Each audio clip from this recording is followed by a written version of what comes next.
Sorry that we're not super organized. This was kind of last minute. But we want to talk to you all about the technical leadership principles and why they're important to the CNCF mission. The technical leadership principles were developed over the past several years in response to some challenges that we were seeing both in contributors of the community to our projects as well as with maintainers of the projects. We realized that not everybody comes from the same background, has the same principles, cultural exposure, and experiences coming up in the workforce or through academia, and it was creating some conflict and some tension between engagements on trying to decide design decisions associated with APIs or security features and functionality that a project should or should not have. And a lot of these things can start to get very subjective, and when people have one experience or one belief system that they hold really tightly to, they end up getting very defensive when they're presented with material that is against that or not in alignment with that belief, and it can challenge their identity. And this creates all sorts of problems. Usually they show up in code of conduct violations. So we worked through a lot of recommendations from the Code of Conduct Committee as well as our own personal experiences to develop the technical leadership principles as guiding mechanisms for anybody in the community just to know how to be an awesome person. And it's more than just that. We can ask them. Do they know where it is? Oh yeah, do you know where the technical leadership principles actually are? Okay, in the TOC repo. And now on the website. Yeah, they're on the website. They're in the Thank you. TOC repo. There's a file called principles. Those are the principles that the TOC has. They're for us, but they're also for the community. The first part of the file is how the TOC operates. It's what we drive in the cloud native ecosystem, things like interoperability, the cloud native definition, those kinds of things. And underneath of that are the technical leadership principles, is those guiding points for like how do you function as a human, as a technical leader, as a maintainer or a contributor in our ecosystem to be able to navigate some of this uncertainty, people that you don't know and have never interacted with before, and just how do you be a better person for the community to create really awesome projects. So one of the things that I wanted to share with you all is a lot of people don't think about the operating principles or the leadership principles as really having much to do with cloud native. And the reality is it is the engine of what makes cloud native cloud native. Our mission is to make it ubiquitous, thriving, build a sustainable ecosystem around these technologies. You can't have a sustainable ecosystem if you're not trusted to bring people in behind you as a leader. People aren't going to follow you because you're doing power dynamics on them and telling them, I'm the chair, therefore this is how it's going to be, or I'm the maintainer and this is what it is. You actually need to do a little bit more work to get people involved and invested and believe in you and the project and actually come in behind you to try to drive your vision through, because we're only here for like a couple of years out of our career. Some of us make this their entire life's work, and that's great. But you're not going to be here for the long run if nobody can trust you or nobody enjoys working with you or they don't get jazzed and excited every time they see you at a conference. They like duck their head and avoid you because you made that one experience as a contributor that much worse for them, and they may not come back. So what we want to do with these is to kind of talk through a little bit about what it is that, how the technical leadership principles have been beneficial for projects and how they have failed projects in the past. Anybody else want to say anything? So, please raise your hand, or come to the mic. Well, there is no mic, but I'll give you mine. Like I do want to keep it interactive, if possible. So like when we said technical principles, I mean, you all were quizzical, like where is it? So yeah. So please ask. So a simple way to kind of think about these is pause, acknowledge, and engage. That's the fastest and easiest way for you to start adopting the leadership principles. Pause is important because it allows you to interrupt your immediate thought process. And I know that this all sounds a little bit weird, but there is science behind this. If you go and you have a therapist that you talk to, they're doing any kind of dialectical behavioral coaching with you, those kinds of things, this is all what this is based off of. Pausing interrupts our thought processes. It challenges us to consider the situation that we're in and engage our logic instead of our emotion. And it allows you to actually think more concretely through about what you're being presented with. Are you feeling threatened by the conversation, or is it just something different that you're not used to and you just need to be more quizzical and try to be empathetic and understanding and seek information and seek knowledge and try to understand that other person's perspective. And acknowledgement is also important. You need to ensure that whoever you're talking to, that you've actually heard them. And that's really hard. Active listening is a skill that a lot of people struggle with, and it can be as simple as, I heard you, I understand. I'm not asking you to agree with everything that anybody says at any given time, but you can acknowledge that their reality that they're providing to you is theirs. You can disagree with it, and you can do that on a fundamental basis or just on a technicality. But the important thing is, I hear you, I acknowledge what you're saying, or even repeating it back to them, to making sure that what you are hearing is actually what it is that they're saying. And the last part is engagement.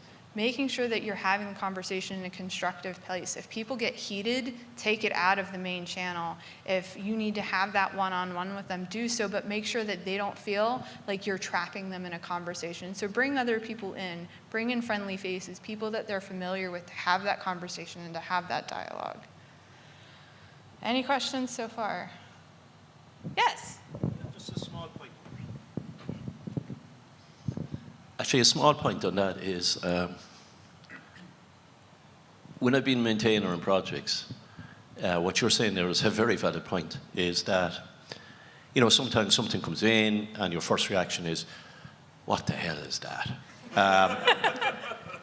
Oh, I meant to internalize that, sorry. But if you stop for a few minutes, sometimes I've seen at least 40% of the time where my initial thought was, this is shite.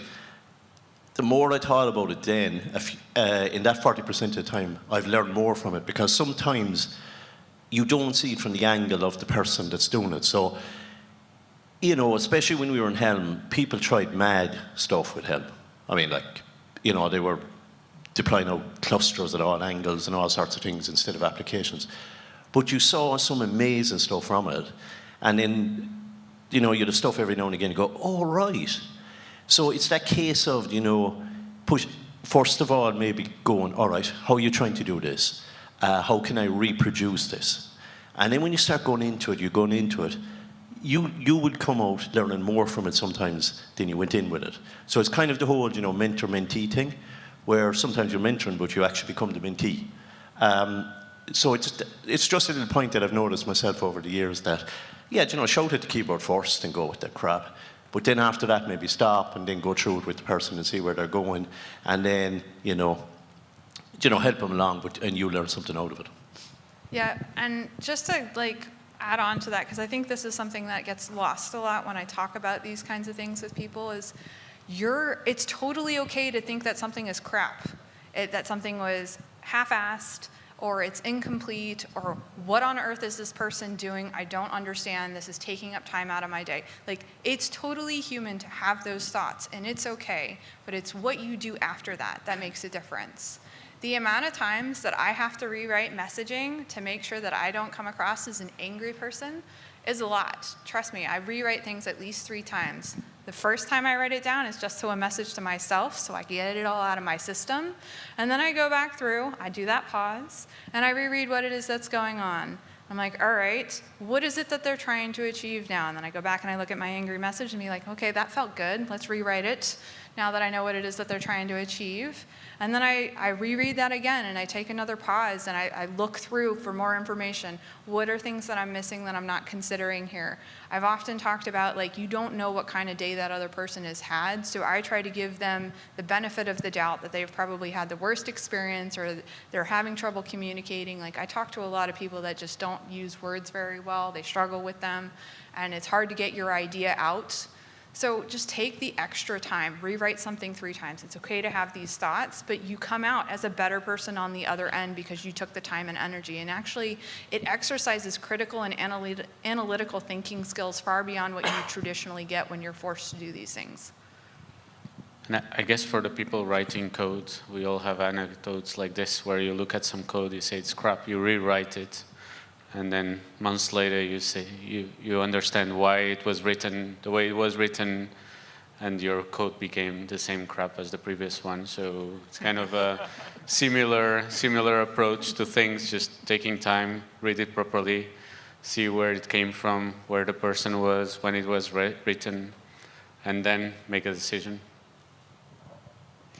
So one of the things that I wanted to talk about was an issue we had in the community around technical conflict resolution that failed miserably, and it resulted in code of conduct violations. And there was a lot of power dynamics at play here because it was a new contributor to the ecosystem. They had contributed to several projects. They were excited. They were being included. Like, they came to CNCF because they heard about how awesome that we are, and they started to have that experience until one project. And it was that one project that basically killed all of that positive vibe and energy that they had building up for the past 2 years. And it was one maintainer who was responsible for that.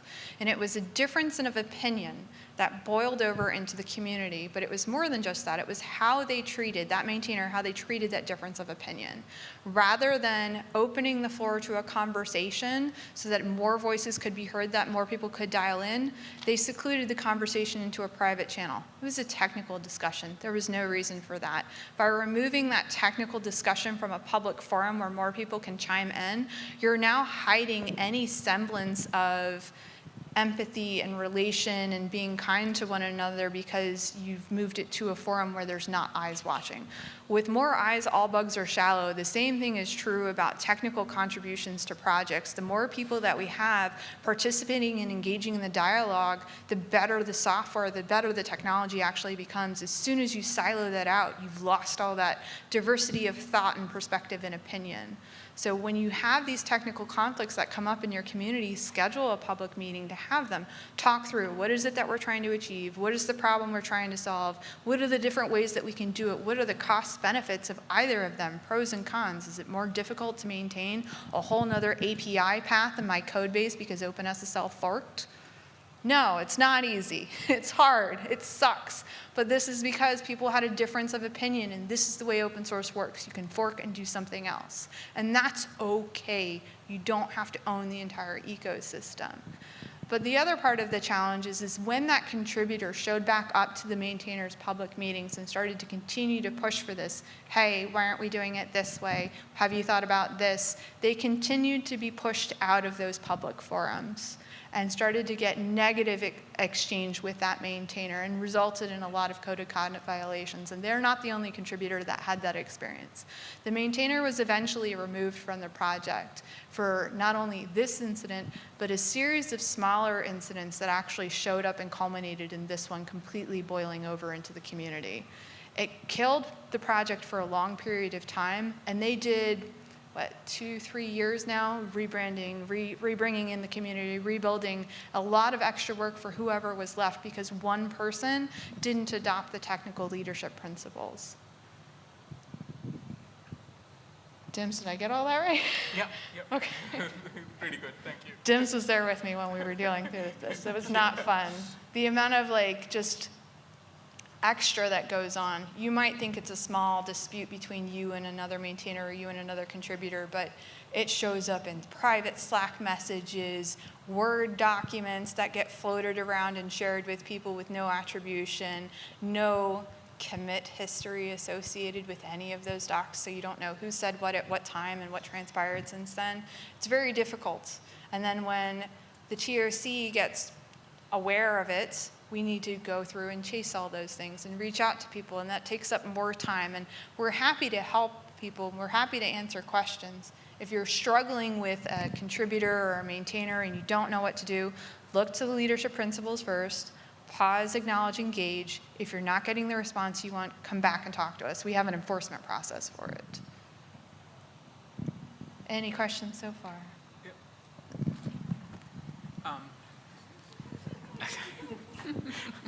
I'm not going to say anything funny. But yeah, going through that process was definitely hard, and you can reach out. Like, for example, right, like if you're struggling with things like this, there are avenues to reach out to us. You can hit up one of us in the steering And we also have a steering private mailing list that you can send an email out to. It doesn't need to be just one-on-one problems, but also like if your project is struggling with things of this sort, where there is conflicts just under the surface and people can smell it. Like, believe me, people can smell conflicts easily, like when they're coming and looking through the issues and PRs and like looking through the Google Docs, and they can sense that there is an undercurrent of problems that are happening, right? Like, you can't hide it. So when you see these things and when you feel these things, whether it is in your own project or whether it is in another project, like, don't wait for it to become a problem, right? Like, it's better to like talk it out and like reach out to the people before it becomes a problem, right? Like, that is basically what we are trying to say here. Like, it's hard to rebuild after an effort like this. So it's better for us to be more preventative, and that is why we are talking about such a hard situation here today. We have a few more examples that we'll go through, but like, have you had instances in CNCF or in other projects where you've heard, seen about things that you might not agree with, right? Like, so raise your hands if you want to. You can. I'm not going to question you exactly where, so you can raise your hands freely. So yeah, that's basically what we are trying to tackle. And the code of conduct is a separate bar, right? Like, it is a much higher bar than what we are talking about here. The other way to think about this also is like, we have to be together as people first, and then the code comes, right? Like, so if you're not together as people first, and if you're not good to each other, like we are talking about in the technical principles, then the code is going to reflect the stuff that we are going through, right? So that is why it is important for us to like be the best model citizen that we can be. The other point that I do want to make, which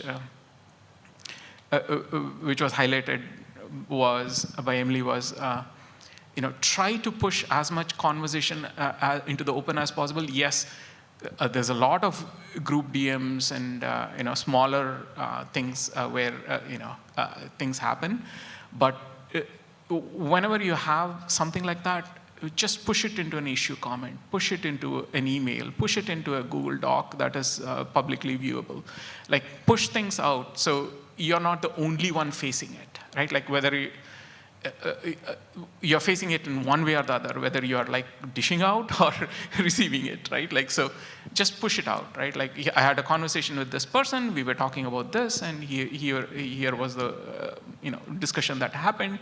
We are recapping it for the record, sort of thing, right? Like, so push it out. So you leave the breadcrumbs. You leave the breadcrumbs for yourself, and you're leaving a breadcrumbs for others when they have to go back and look at the decisions that were taken, and why certain decisions were taken. Like, especially for technical decisions, the more breadcrumbs you leave, the more easier it is going to be for somebody going through the Git commit history or Slack messages to understand like the context behind. Usually the things that we end up doing have multiple options, right? Like, we pick one because of either the people who are there and the technology that they know, or there might be some other insinuating circumstances. So you end up making those decisions. Just document it so the next person who comes and knows why a certain decision was taken. Because believe me, anybody who's looking at our code will definitely have an opinion about like, why the hell did they do this, right? Like, always, right? I go back and look at something that I wrote 6 months ago, like, what was I doing, right? Because I know now more than what I knew at that time, right? So it's a good practice anyway, but then it's good for building healthy communities as well. So You both mentioned that it's good to have the conversations out in the open, but I wanted to bring something else up, is that sometimes people are afraid to just talk to each other and instead will escalate to somebody else who can talk for them, and that's not healthy. So being able to have conversations with each other, either coming into like an open public meeting or face-to-face, you have a personal issue, whether it's technical or something else going on, first trying to have that conversation to resolve whatever the conflict is wonderful. It saves everybody a whole lot of time. I wanted to.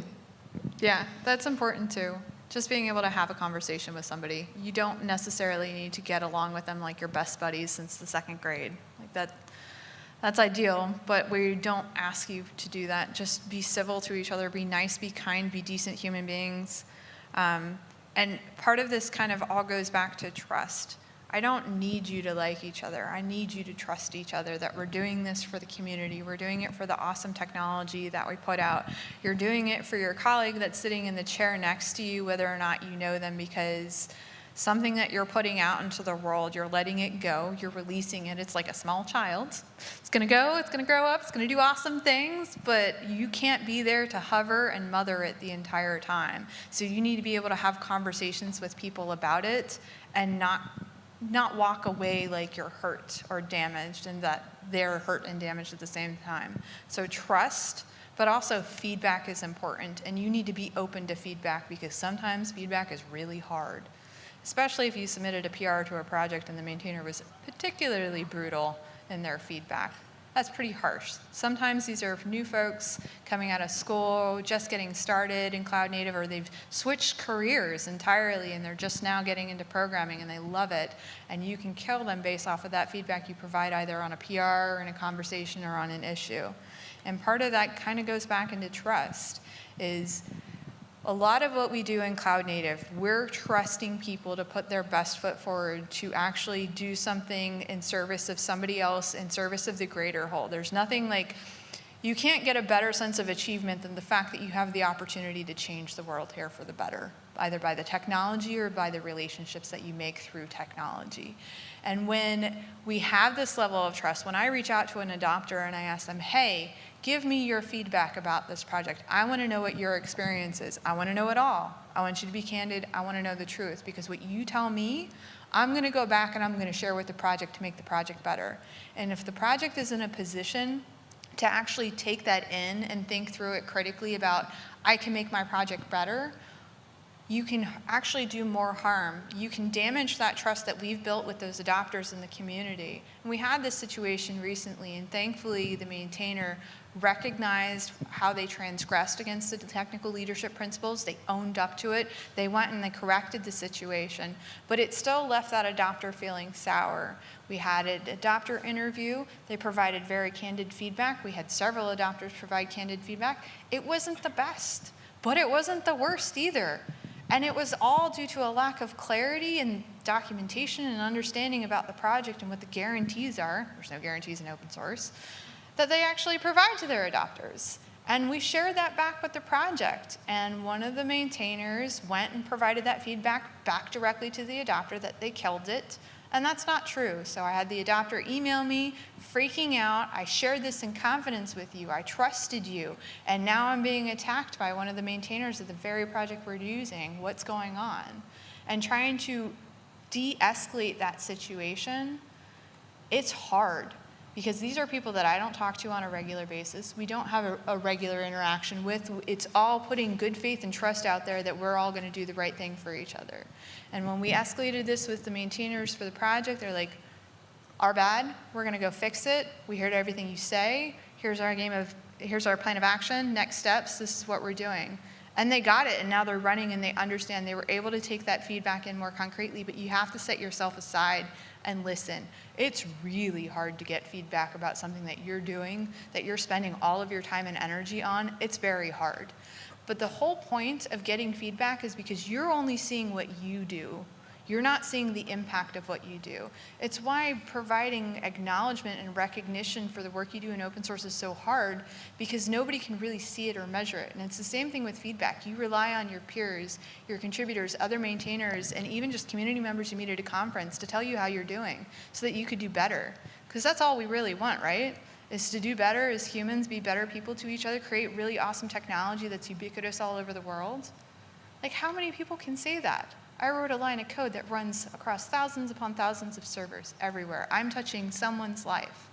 And remember that. When you get feedback, when you hear it, take it in as part of your process and figure out, all right, it's not against me. It's against something I did. It's a behavior. It's an action. I can change those things. No one said it will be easy. It is not easy. It is so hard to pause when you're angry and when you're frustrated, to think clearly and get that logic and reason back in front of your brain. But practice. It takes time. Tell people that you're practicing. I'm looking for feedback. I'm trying to improve. I understand that I have not been the best communicator in the world. How can I do better? What was my experience like with you? How did I provide feedback on this PR that could have been more beneficial for you as a new contributor to my project? What did you need to know? Two things that I wanted to share with this particular incident. One was around, like, we build mental models of ourselves, the people that we work with, and a lot of time is, positive reinforcements go in and we build a rosy picture, and like we think everything is fine, and like we reinforce that on a daily basis, but that is our mental model, right? Like, so stepping out of that mental model is a little bit hard, especially when you hear somebody say that is going against it. Then it becomes like, no, I'm just gonna, yeah, this is not for me. I don't agree with this. Like, you end up building that fence, and you have that thing in front of you which says, okay, I'm not gonna accept this, right? Like, so stepping out from that is difficult, right? Like, for anybody, for anything, right?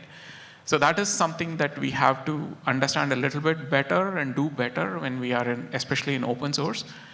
So the other one is, a lot of times it's easy for us to, for those of us preaching, to say, put yourself in the adopter's shoes, right? Like, it's hard, especially when we are on the other side, right? Like, but imagine, like, you are trying to use some other project, right? You go through their docs, and you go through their code, and you are going through their stuff, and like what you feel about them, and you can imagine how other people feel by seeing from that point of view, right? Like, that is definitely a hard thing as well, right? Like, both things are hard, but we are here to do hard things, so we have to put ourselves in other people's shoes more than we ever would in a normal corporate environment, where the feedback that you get is from your boss and your peers, and here you literally get from anybody around the world, right? Like, so it's way different. Yeah, definitely ease down on like how much defense that you put up, and make sure that you are actually putting yourself in the adopter's shoes as well. Yes, Mark. Thought came into my head. What Dim said there. Let's say you're maintaining a project and you haven't become a newbie in a project for a long time. It might be worth going out there, because I know internally in our company, when we're doing talks around helping people to become contributors out into open source projects, one of the things we always say is, try out the project, try the docs from top to bottom, and there's your first PR. Because, no docs are perfect, and it's usually, the last thing on people's minds. A really good sign of a project is if you go through the docs and you make, the flow isn't great, and you make quite a bit of changes in your PR. If that PR gets reviewed quite quickly, and they take on board your suggestions, especially if they're good suggestions, that's usually a sign of a project that's willing to bring you in, willing to accept you, willing to move along. So it might be one point like that for, you know, even for us as maintainers, is to maybe go out there and walk in the shoes of a newbie. Like, hands up here, who's a maintainer? Okay. Keep your hands up, keep your hands up. Now, keep your hand up if you have gone out into a new project in the last 30 days, last month. Okay. I'd say a few more hands should go down there, but anyway, well, I'll trust you. But the point I suppose I'm making is, you know, even as someone who's experienced into different open source projects, when you went out to another project, did you find it scary when you went out there first? When you tried to push that first PR? Yeah? It's not easy, because all of a sudden you become the newbie again, especially if you've gone outside of a community that's maybe a community that you're safe in. You know, it makes you think. Yeah, we're good? So that's our time, but if you all ever have any questions about stuff like this, drop them in the TOC channel or message us. Like, the technical leadership principles are out there. We tried to write them so they're fairly straightforward to follow, and if you can't remember every single one of them, there's a lot, I know. Pause, acknowledge, and engage. That's the best thing that you can do, and just think about how might somebody else receive this, and am I actually connecting with them? Am I hearing them? And are we moving forward to a resolution? Find the page. If you can't find it, ping me. We can also post it in the TOC Slack. Yeah. All right, Thank you. thanks, everyone.